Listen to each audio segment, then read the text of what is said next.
to introduce the High Representative of the European Union for Foreign and Security Policy and Vice President of the European Commission, Mr. Josep Borrell, who will open this second edition of the Schuman Security and Defense Forum. Thank you. Thank you. Thank you to all of you for coming here in Brussels. Thank you to the European Parliament for hosting this meeting. Thank you to all the staff members that have been working hard in order to make it happen. Thank you to the members of the Parliament with whom I've been exchanging during the last 4 years, and they are kind enough to participate in this meeting. I see many ministers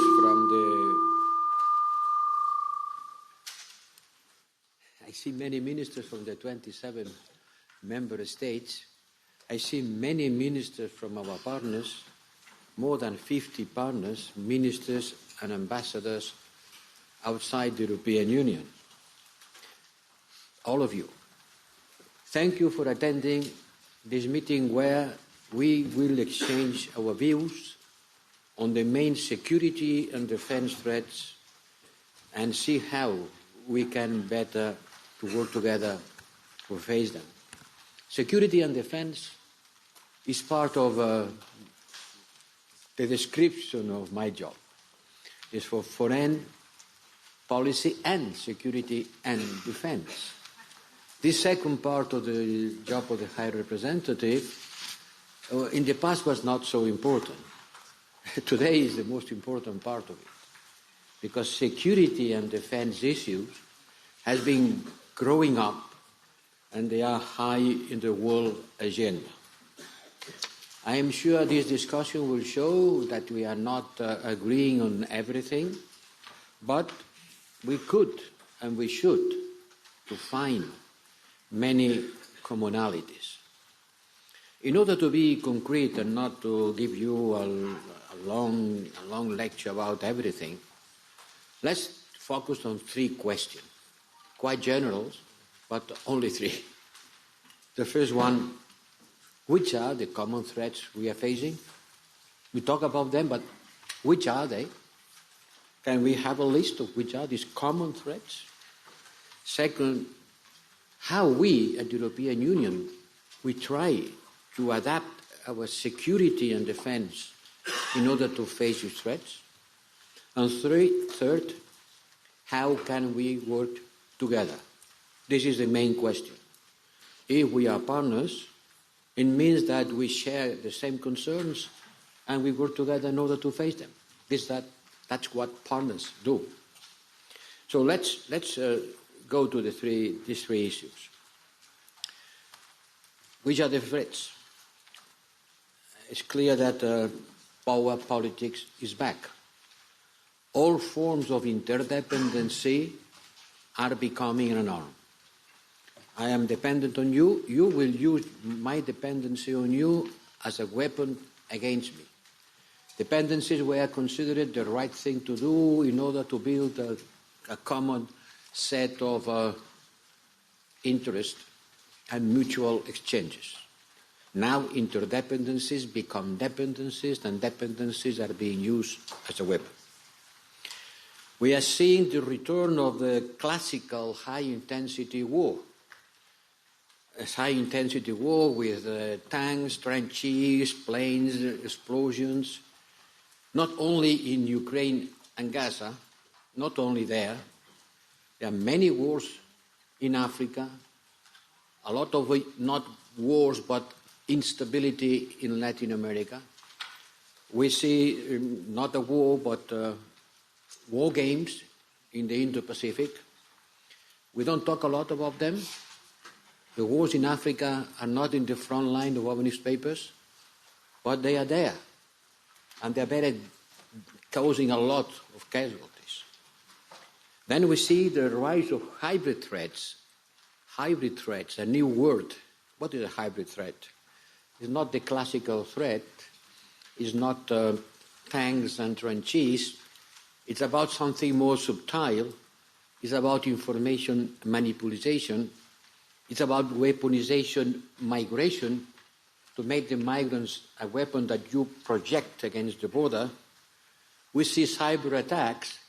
You don't need to bomb. Sometimes it's just a click in order to create big problems. You can paralyze a whole electricity system without launching a single bomb. And for us, certainly, the war in Ukraine is the most important existential threat. And the war in Gaza is the biggest ethical question for us. A Russian victory in Ukraine would put the European Union in enormous danger. But the aggression against Ukraine is not only an European problem. I think that a victory of the aggressor, Putin's Russia, would demonstrate that military aggression pays off, and that every country will be in danger if this becomes the norm. I am stronger than you, so I use my force in order to impose my will. This cannot be the rule. It has been the rule in the past. Yes, maybe the Western countries have been using years ago. But today, I think that we have to engage on rejecting that the use of force becomes the norm. In the Middle East, we are perceiving another severe test for the international rules-based order. International rule-based order is based on institutions. For example, the International Court of Justice. The ruling of the International Court of Justice are compilatory. All members of the European Union has to abide to these rules. If this is not the case, then the international rules-based order is much weaker than we could imagine. Certainly, the terrorist attack, Hamas terrorist attack against Israel, and the response of Israel has plunged the region into a cycle of violence, the worst in decades, with a constant threat of regional escalation. And what we see in Gaza certainly is a horror. And as I said many times, one horror cannot justify another horror. It's difficult to qualify what's happening in Ukraine if you don't use the same qualifications to what's happening in Gaza. There are different situations, certainly, but human rights are being violated in both places. But there are not only these two wars. We tend to focus on them, but there are many others. In 2022, 56 states suffered armed conflicts. In 2010, there were there were 30. Last year it was 56. And the intensity of the war has been increasing. How many casualties in Sudan? How many casualties in the Horn of Africa? They will never come to the headlines of the European press. Yes, the world is becoming a single security theater. Hotspots, anywhere they are, have a broader impact on global security. There are at least 3 hotspots. I was talking about them yesterday night. In 3 straits in the world: the Bosphorus, the Red Sea, and Taiwan. The Bosphorus is about grain, about food. The Red Sea, Bab el-Mandeb, is about energy, oil and gas. And Taiwan is about chips, about technology. Well, in these 3 places, the fate of the world can be written. And the threat about food, about energy, and about technology are pending over us. And whatever happens in one of them will for sure send shock waves to the rest of the world. We see North Korea and Iran supporting Russia. We see what's happening in the Gulf of Aden, where 40% of the world shipping transiting. This certainly has consequences above the globe. We see in the Pacific region where 80% of the chips that we use every day for almost everything are being produced. We see where they are the critical materials which are absolutely necessary for the digital transition. And there is less and less what we could say an agreement, a consensus. Look what's happened at the Security Council. There is no agreement, there is only vetoes. And by the way, I can say that the European Union member states have not used the veto right on these last times. But the United Nations system is paralyzed by vetoes. And these vetoes maintain conflicts.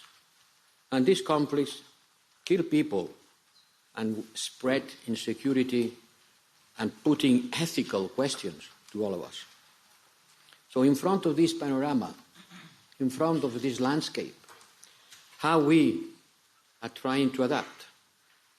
How do we try to face these security and defense threats? First thing is that this threat has become for us a wake-up call, and it has changed the approach of the European Union to the world. The power, the use of power, in particular military power, was not on the ADN of the European Union. We are not a military alliance, and we were created in order to make peace among Europeans. And this has been an extraordinary success. For more than 70 years, peace has been the normal situation in Europe.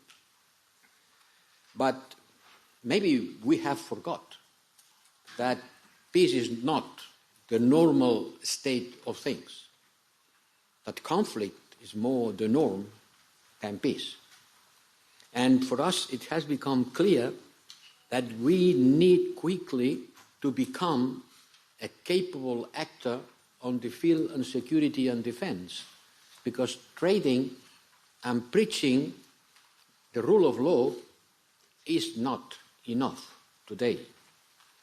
We have been opening borders, we have been expanding trade, we have been pushing for international trade be a way of creating economic progress around the world. But today, we have to become an actor able to provide security as we do or try to do with our missions. I see some of the representatives of our navies who are sailing the Mediterranean waters, the coast of Africa waters, the Gulf of Guinea, the Red Sea, trying to provide security. And that's why 2 years ago, we adopted the strategic compass. That was a milestone. We were setting new ambitions for our security and defense. And we are trying to create a rapid deployment capacity. Let's call it a rapid deployment force, because at the end, that's what we are talking about, that could mobilize about 5,000 soldiers that will be operational next year.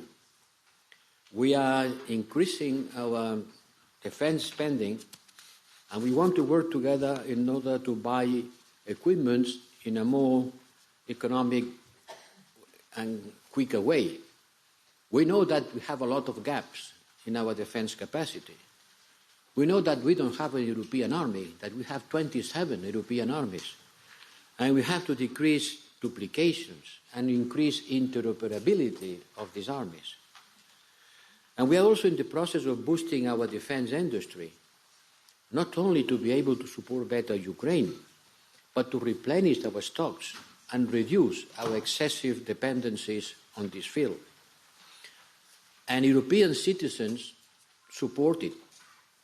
80% of the respondents to the latest Eurobarometer, 80% of the European citizens, and I want to remind you that we are in an electoral time in Europe, 80% of the citizens that will go to put a vote in 10 days said that they want more European Union cooperation on defense. Clearly, common sense. People understand Working together at 27 is much better than 27 doing each one on their side. Much more efficient, less expensive, and overall with a lot of political meaning. Citizens understand and want it. The problem is the political will of the member states. And let me remind that defense remains a competence of member states. Are the member states who are entitled to develop defense policies. And they want to create a common defense policy, which I have the honor to try to build with the support of my staff at the External Action Service. It's not an easy task. It's not an easy task because the army is the last sign of sovereignty. We can share a currency, but to share defense capabilities touches much more to the core of a sovereign state. And that's why to build a common defense policy in Europe will have to be by the ones who are entitled to that, which are the member states. We have not created a community of defense yet, maybe in the future. And we have to go in this direction, which is the sense of the history, but without trying to do things that are not in the agenda or are not on the competences of European institutions. We are fully aware that we cannot achieve security alone. And this brings me to the third point of my speech. How can we work better with our partners? First, let's be concrete. How? First, through our missions on the land and at sea. Second, by supporting capacity building through the European Peace Facility, which, by the way, is not part of the European Union budget voted by the parliamentarians, is an intergovernmental instrument managed by the member states.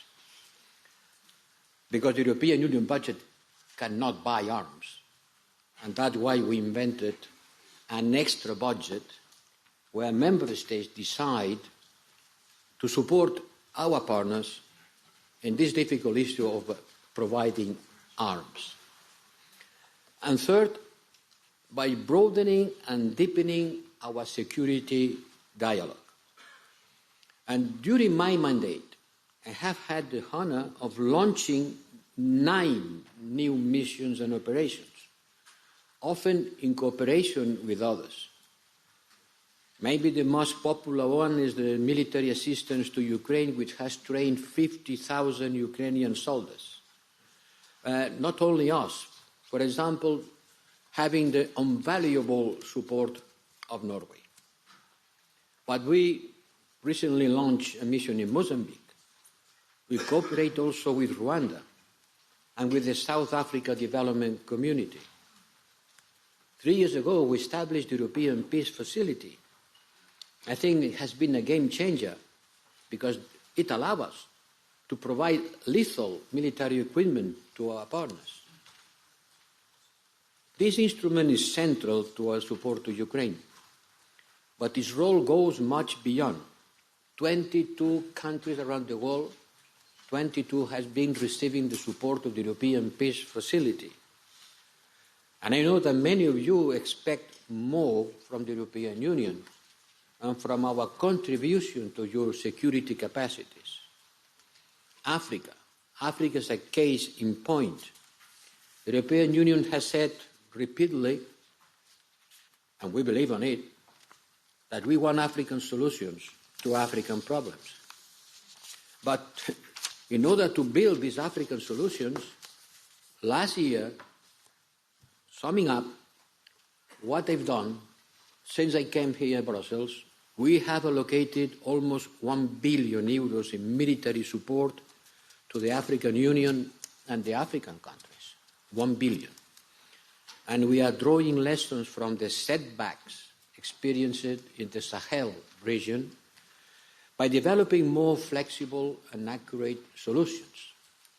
We have to learn from what has happening in Sahel in order to engage better, more efficiently with our partners.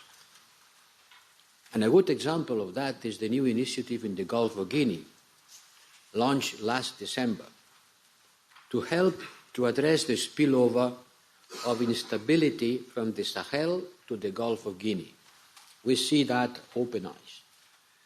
We have been talking about it. It happens. The terrorism activities are spilling over down from Sahel to the Gulf of Guinea, and it requires a more flexible and fitted response to this threat. I was in Ghana some months ago, providing more than 100 armored vehicles to the army. But we need a tailor-made support based on the needs identified by the Côte d'Ivoire, by Ghana, by Togo, and Benin. Let me say some words about freedom of navigation. It's also a major global public good. Freedom of navigation is a public good. Just imagine for a minute that the sea transportation stops. Imagine how would be the life of us everywhere around the world. No more ships transporting goods from one part of the world to another. It would be a catastrophe, not only for the Europeans, who are the biggest exporters and importers, but for everybody. Food, energy, and technology flows through the seas every day. Hundreds, thousands of ships. They are navigating freely. Well, there are some piracy attacks, and we deploy missions to prevent it. Now there are some rockets attack, which is the threats for tomorrow in some of these hot spots I've been mentioning before. That's why we have Atalanta in the Corner of Africa, our coordinated maritime presence in the Gulf of Guinea, and we are ready to deploy any mission where it could be useful in order to ensure the freedom of navigation. Aspides, which has been criticized, is there in the Red Sea. In 2 months, it escorted more than 100 merchant vessels and repelled 16 rocket attacks. And you cannot imagine how many people are knocking on my door here in Brussels saying, please ensure freedom of navigation. Ensure the ships going through the shortest way. Egypt is losing a lot of money, and people are waiting more than 2 weeks with the cost it represents for the ships arriving to their harbors. And this is an inconvenience not only for the ones who receive the goods, but also for the one who transmit, export the goods. It's a very important issue. Today it's being identified in some places in the world, but we see piracy increasing in many other places. And I thank Indonesia and India to join activities with Atalanta. I thank Brazil and India with European Union ships in the Gulf of Guinea. And I also want to celebrate the first ever European Union and United States joint Navy exercise last year. Yes, the sea and the space will be the new battlefields. The sea, not in the coastline, all the seas in the world will become a place where threats will increase. We want also to be a strong partner in facing the new hybrid warfare. We have seen that in Moldova. Moldova is not under military attack, but it is under attack, cyber attack. And we have to support them in order to be able to face these new warfare techniques. I mentioned the space as new battlefield. Yes, many partners increasingly ask us to support them on geospatial intelligence through our European Union Satellite Center. Yes, threats multiply. We want to expand our cooperation framework with new security and defense partnership. I just signed the first ones with Moldova and Norway. 6 more are on the pipeline And I invite to all of you that could be interested on approaching the European Union and building security and defense partnership with us, because we want to create a network around the world in order to ensure that altogether we can contribute better to the world's security and peace. As I said at the beginning, we have more than 80 security dialogues with partners around the world. Every time I am being asked for one of my staff, where is he, where is she? He or she is doing a dialogue on security and defense somewhere. Well, that's good. That's good. It's good that we are present. It's good that we care. It's good that we go. It's good that we listen. It's good that we partner. This month we held the first dialogue with Morocco and a regular European Union with the Gulf Cooperation Council countries, with the Gulf, a security dialogue of the Gulf, very timely. It was launched early this year. And we are going to try to do the same thing with Colombia and with Chile. We are expanding our dialogues with NATO. Certainly, the European Union is not part of NATO, but our member states, most of them are. And there is a European pillar inside NATO. And the stronger will be this European pillar, the stronger will be NATO. And we have to dialogue inside NATO, the Europeans and the rest of members, on space, on cyber, on emerging technologies, and also on climate. Because climate will be one of the most important security problems for the world. Because millions of people will have to move from countries that they don't have any responsibility on the climate problem, and they are the most heavily affected. And this will create new ways for migration. And we will have to take care of these people and to try to help the states that will be strongly destabilized by climate consequences, as they are destabilized by the drug. We see many countries in the world being undermined from inside by the consequences of the high drug trafficking, in which we Europeans, we are also involved as consumers. All that makes us to understand that we have a strong responsibility and a certain capacity, and certainly a will to try to reverse this trend by building bridges, by finding common ground, by understanding the priorities of others, which are not always the same than ours. So this is the merit and the value of this forum. Normally people go to the forums, they deliver a speech, and they leave. They don't listen to the following speech. They don't interact. Here we are to interact with each other. A lot of bilaterals will take place. But at the end of the day, when we close this forum, I hope that we have been able to listen to the others, to try to understand which is the first and most important condition in order to be able to partner. If you don't understand your partner, it's not going to be a balanced partnership. And Europe wants to build, to contribute to build, not to build, to contribute to build balanced partnership with the rest of the world.